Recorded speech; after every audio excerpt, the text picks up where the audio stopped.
El aire de marzo en Sevilla llevaba aún el frescor del invierno, pero las primeras flores de los naranjos ya perfumaban las calles del centro histórico. El río Guadalquivir corría con una serenidad engañosa, reflejando las luces doradas del atardecer que se filtraban entre las ramas de los eucaliptos del Parque de María Luisa. Carmen había llegado hasta el malecón del río al mediodía. Ahora, 5 horas después, seguía allí sentada en el mismo banco de hierro forjado, con la mirada perdida en las aguas que arrastraban hojas secas y pequeñas ramas hacia el mar.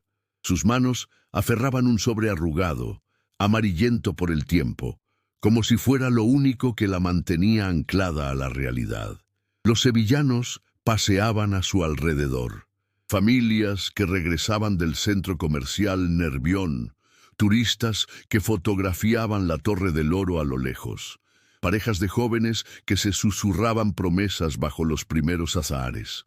Pero Carmen permanecía ajena a todo, como una estatua de sal que hubiera olvidado cómo moverse.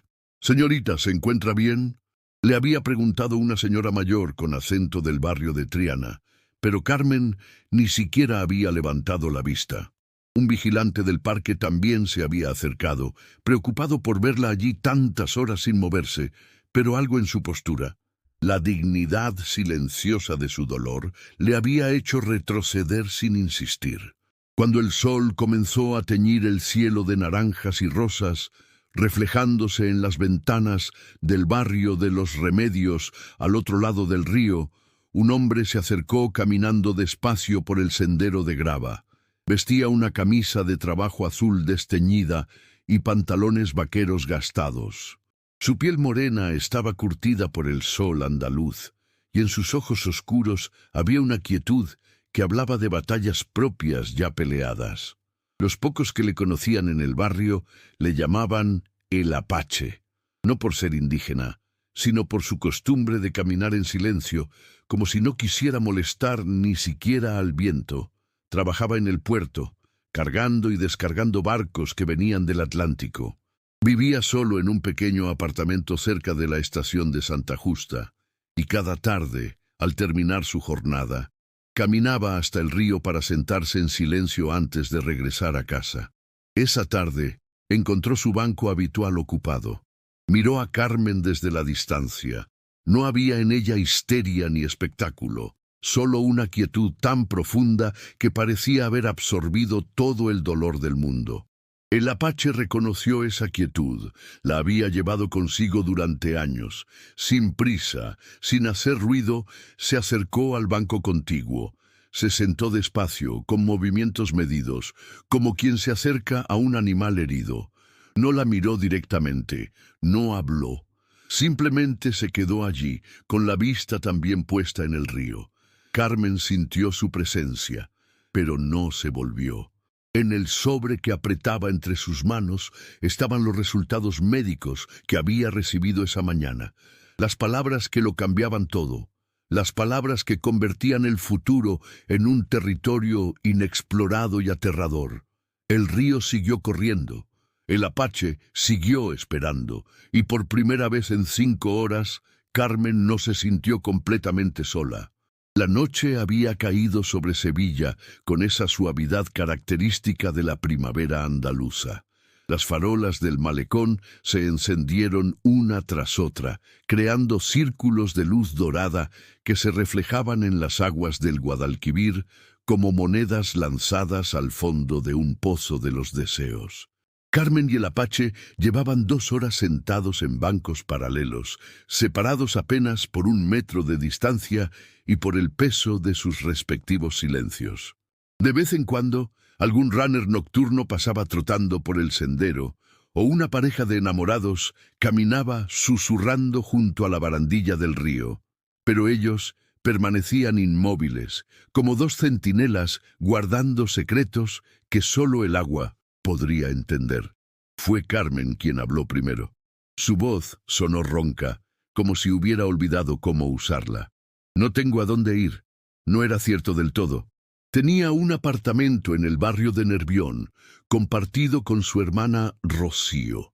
Tenía el trabajo en la clínica veterinaria, donde llevaba 3 años cuidando de animales heridos.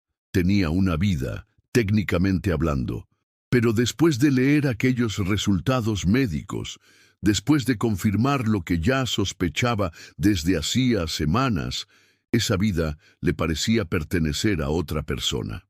El apache asintió despacio, sin volverse hacia ella. «El río tampoco va a ningún sitio específico», respondió con voz calmada, con el acento cerrado de quien había crecido en los barrios trabajadores de Sevilla. «Pero sigue corriendo». Carmen giró ligeramente la cabeza para observarlo por primera vez. Su perfil se recortaba contra las luces de la ciudad. Frente amplia, nariz recta, barba de varios días que no lograba ocultar una cicatriz que le atravesaba la mejilla izquierda desde la oreja hasta la comisura de los labios. «¿Vienes mucho por aquí?», preguntó ella. «Todos los días, cuando acabo de trabajar». El apache señaló vagamente hacia el puerto visible a lo lejos. «El río no hace preguntas». Carmen apretó el sobre contra su pecho. Dentro estaban los resultados de la biopsia. 5 páginas de terminología médica que se resumían en una palabra que todavía no conseguía pronunciar en voz alta. «Yo soy veterinaria», dijo, como si necesitara recordarse a sí misma quién era. «Paso el día salvando vidas de perros y gatos, curando lo que está roto». «¿Y qué se cura cuando es la persona la que está rota?». La pregunta del apache flotó en el aire entre ellos como una confesión compartida. Carmen sintió que algo se desplazaba en su pecho, como si una compuerta que había mantenido cerrada durante todo el día comenzara a ceder. «Tengo 28 años», susurró. Se suponía que tenía tiempo para todo, para enamorarme de verdad, para formar una familia, para viajar, para vivir. El apache se giró hacia ella por primera vez. Sus ojos eran más amables de lo que esperaba, pero había en ellos una comprensión que no necesitaba explicaciones. «¿Cáncer?», preguntó sin rodeos, con la misma naturalidad con que habría preguntado la hora. Carmen asintió, incapaz de pronunciar la palabra. Las lágrimas que había retenido durante horas comenzaron a rodar por sus mejillas, pero no sollozó. Lloraba en silencio, como llueve en Sevilla en primavera, sin dramática, pero empapando todo. «Mi mujer también», dijo el apache después de un momento. «Hace 4 años. Se llamaba Esperanza». Por primera vez, Carmen dejó que su dolor no fuera el único protagonista de la conversación. «¿Cómo?». «Ovarios. 32 años». El apache miró de nuevo hacia el río. «Luchó 2 años. Yo pensé que era el hombre más fuerte del mundo, pero ver sufrir a alguien que amas te enseña lo pequeño que eres en realidad». Carmen se limpió las lágrimas con el dorso de la mano, pero siguieron cayendo. «¿Y cómo sigues adelante?». «Un día cada vez, trabajando. Viniendo aquí a hablar con ella», señaló el agua que corría hacia el mar. «Al principio creía que el río se la llevaba más lejos de mí cada día. Ahora pienso que me trae un poco de ella cada vez que vengo». Un barco de recreo pasó lentamente por el río, con las luces encendidas y música suave que llegaba hasta la orilla. Carmen y el apache lo observaron alejarse en dirección a la desembocadura, llevándose las risas de los turistas que cenaban en cubierta. «No sé si soy lo suficientemente valiente para esto», admitió Carmen. «Nadie lo sabe hasta que no le queda más remedio que serlo», respondió el apache. «Pero no tienes que serlo sola». Por primera vez en todo el día, Carmen sintió que podía respirar completamente. Los días siguientes establecieron una rutina no hablada entre Carmen y el apache. Ella llegaba al río después del trabajo, hacia las 7 de la tarde, cuando el bullicio de la clínica veterinaria quedaba atrás y tenía que enfrentarse de nuevo al peso de su nueva realidad. Él aparecía siempre unos minutos después, con el paso cansado de quien ha pasado 8 horas descargando contenedores en el puerto. Se sentaban en el mismo lugar, Carmen en su banco original, el apache en el contiguo. Hablaban de todo y de nada. de los gatos que Carmen había operado ese día, de los barcos que él había visto llegar desde África o desde América, de la temperatura del agua que comenzaba a entibiar con la llegada de abril, de los planes de la ciudad para renovar el malecón. Nunca hablaban directamente de la enfermedad, pero flotaba entre ellos como una presencia familiar, ya no amenazante. Una tarde Carmen llegó con aspecto más cansado de lo habitual. Se había reunido con la oncóloga por la mañana para planificar el tratamiento. Quimioterapia, había dicho la doctora con voz profesional y amable. 6 meses, posiblemente más. Efectos secundarios que prefería no enumerar todavía. He empezado a hacer una lista, le dijo al Apache cuando él se sentó, de cosas que quiero hacer antes de empezar con todo esto. ¿Qué tipo de cosas? Carmen sacó de su bolso una libreta pequeña, de tapas azules, gastada por el uso. La abrió y comenzó a leer. Ver amanecer desde la Giralda, comer pescadito frito en Cádiz, aprender a bailar sevillanas de verdad, no las 4 patadas que doy en las ferias, escribir una carta a mis padres diciéndoles cuánto los quiero, aunque nunca se la envíe. Hizo una pausa y pasó la página. Conocer el nombre real del hombre que se sienta conmigo junto al río todas las tardes. El Apache sonrió por primera vez desde que se conocían, una sonrisa pequeña, pero auténtica. Miguel Ángel Ruiz Fernández, dijo, pero todo el mundo me llama Migue. Lo del Apache me lo pusieron los compañeros del puerto porque nunca hablo mucho. Carmen Delgado Moreno, respondió ella extendiendo la mano. Encantada de conocerte oficialmente, Miguel Ángel. El apretón de manos fue firme, cálido. El primer contacto físico entre ellos después de una semana de silencios compartidos. ¿Puedo ayudarte con esa lista?, preguntó Migue. Carmen lo miró sorprendida. No tienes por qué. No tengo que hacer nada, la interrumpió con suavidad. Pero quiero hacerlo. Esperanza también tenía una lista. No pudimos completarla, pero los meses que pasamos intentándolo fueron los mejores que tuvimos. Carmen sintió que algo se expandía en su pecho, algo que no había experimentado desde que recibió el diagnóstico. Esperanza. No la cursilería optimista que la gente bien intencionada le había estado regalando durante la semana, sino algo más sólido. La certeza de que no iba a atravesar esto completamente sola. ¿Por dónde empezamos?, preguntó. Migue miró el sol, que comenzaba a ponerse detrás de la Torre del Oro. ¿Qué tal si empezamos por algo fácil? Mañana es sábado. Conozco a alguien que trabaja en la catedral. Podríamos subir a la Giralda antes de que abra al público. Carmen sintió una emoción que había olvidado que existía. La anticipación de algo bueno que estaba por llegar. ¿Harías eso por mí? Haría eso contigo, corrigió Migue. Hay una diferencia. Esa noche, cuando Carmen regresó a su apartamento en Nervión, su hermana Rocío la esperaba en la cocina con una expresión preocupada que había mantenido toda la semana. ¿Dónde has estado? Llevo días preguntándotelo y me dices que necesitas aire, pero Carmen, no puedes seguir huyendo de esto. Tenemos que hablar de lo que va a pasar, de cómo vamos a organizarnos, de... He estado junto al río, la interrumpió Carmen, y no estoy huyendo, estoy encontrando fuerzas. Rocío, 2 años menor y más pragmática por naturaleza, la observó con detenimiento. Hay algo diferente en ti esta noche. Carmen se sirvió un vaso de agua y se apoyó contra la encimera de la cocina, mirando a su hermana. Por primera vez desde el diagnóstico, no sintió la necesidad de protegerla de la verdad. He conocido a alguien que entiende lo que esto significa, no alguien que me dice que todo va a salir bien porque no soporta verme triste. Alguien que ha estado aquí antes. ¿Un paciente? No. Un hombre que perdió a su mujer por lo mismo que yo tengo ahora. Carmen vio cómo los ojos de Rocío se llenaban de lágrimas. Y antes de que digas nada, no se trata de romance ni de dramatismo.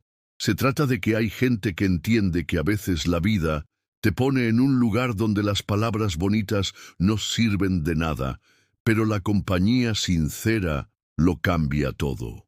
Rocío se acercó y la abrazó con fuerza, como solían hacer cuando eran niñas y una de las dos tenía pesadillas. ¿Puedo conocerlo? Carmen le devolvió el abrazo, sintiendo por primera vez en días que su familia seguía siendo suya, que el cáncer no le había robado también eso. Mañana vamos a subir a la Giralda al amanecer. Si quieres, ven con nosotros.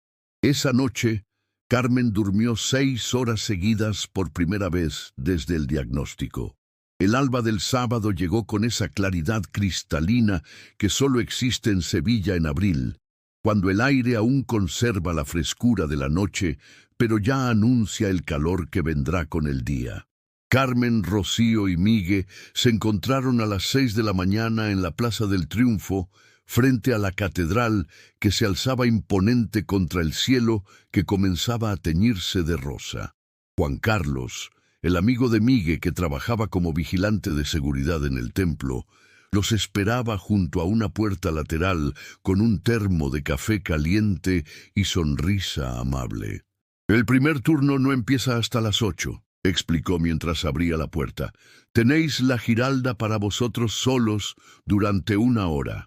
Rocío había llegado cautelosa, estudiando a Migue con la desconfianza protectora de una hermana menor que había visto sufrir a Carmen durante la última semana. Pero cuando él se presentó con sencillez, preguntó por su trabajo como fisioterapeuta y escuchó genuinamente sus respuestas, la tensión en sus hombros comenzó a relajarse. El ascenso por la rampa de la Giralda se hizo en silencio contemplativo.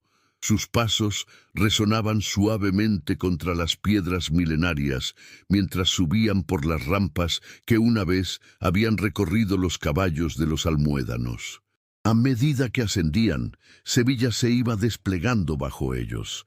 Primero el barrio de Santa Cruz con sus callejuelas serpenteantes.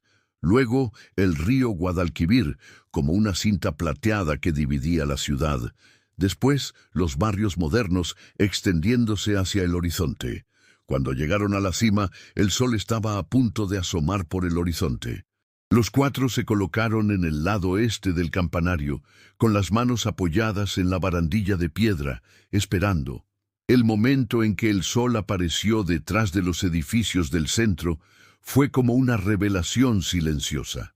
La luz dorada se derramó sobre los tejados de tejas árabes, convirtió las ventanas en espejos brillantes, despertó los colores de las bugambillas que trepaban por las fachadas encaladas. El río reflejó el cielo como una superficie de oro líquido, y la ciudad entera pareció respirar profundamente, preparándose para otro día. Carmen sintió que algo fundamental se desplazaba en su interior. No era euforia ni negación. Era una comprensión profunda y serena de que seguía formando parte de todo aquello. El cáncer podría cambiar muchas cosas, pero no podía robarle la capacidad de ver belleza, de sentir gratitud, de estar presente en momentos como ese. Esperanza habría amado esto, murmuró Migue con la voz espesa de emoción. «Está aquí», respondió Carmen sin pensarlo, y supo que era verdad de una manera que no necesitaba explicación racional. Rocío tomó la mano de su hermana, apretándola con suavidad. «Mamá y papá deberían venir a verte pronto», dijo. «Llamé anoche y les conté todo. Vuelan desde Barcelona el lunes». Carmen asintió, sintiendo que ya no tenía miedo de esa conversación. Durante la semana había temido tener que consolar a sus padres, tener que actuar como si fuera más fuerte de lo que se sentía. Ahora sabía que podía mostrarles su vulnerabilidad sin que eso significara rendirse. «He tomado una decisión», anunció mientras el sol subía lentamente, pintando el cielo de naranjas y rosas. «Voy a empezar el tratamiento. Voy a luchar esto como se merece que se luche. Pero también voy a seguir viviendo mientras lo hago». Miró a Migue, después a Rocío, finalmente a Juan Carlos, que había subido con ellos y se mantenía discretamente al margen. «Y lo voy a hacer acompañada». Migue sonrió, y esta vez fue una sonrisa plena, que transformó completamente su rostro curtido por el trabajo y la pérdida. «Esperanza me dejó una carta», dijo. La escribió durante sus últimas semanas. Hay una frase que decía: no dejes que mi final sea tu final. Encuentra la manera de que mi historia sea parte de historias nuevas, mejores. Hizo una pausa, mirando la ciudad que se extendía bajo ellos. Durante 4 años pensé que eso significaba que tenía que olvidarla para seguir adelante. Esta semana he entendido que significa exactamente lo contrario. Carmen comprendió. No se trataba de romance, aunque podría llegar a serlo algún día. Se trataba de 2 personas que habían encontrado en su dolor compartido una fuerza que ninguno poseía por separado. Se trataba de honrar a los muertos viviendo con más intensidad, no con menos. Cuando bajaron de la Giralda 1 hora después, Sevilla había despertado completamente. Los primeros turistas formaban cola para subir. Las terrazas de los bares comenzaban a servir desayunos. Los sevillanos se dirigían a hacer sus compras del fin de semana. La vida, en toda su complejidad gloriosa y dolorosa, continuaba.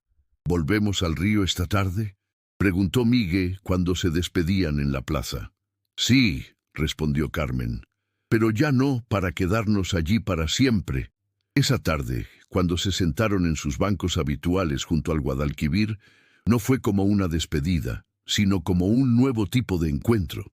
El río seguía corriendo hacia el mar, llevándose las hojas secas del invierno y trayendo la promesa del verano que vendría. Carmen abrió su libreta azul y tachó el primer elemento de su lista. Después escribió 3 elementos nuevos.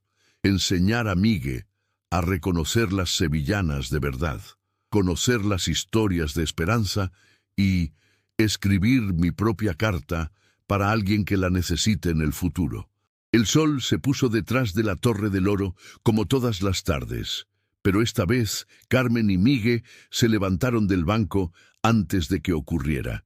Tenían planes para cenar, una lista que completar y una vida que vivir con la intensidad que solo conocen quienes han mirado de frente a la fragilidad. Cuando se alejaron caminando por el malecón hacia los barrios donde los esperaban sus respectivas familias, el río siguió corriendo. Pero ya no se llevaba sus miedos río abajo. Ahora llevaba sus esperanzas hacia el mar infinito que se extendía más allá del horizonte.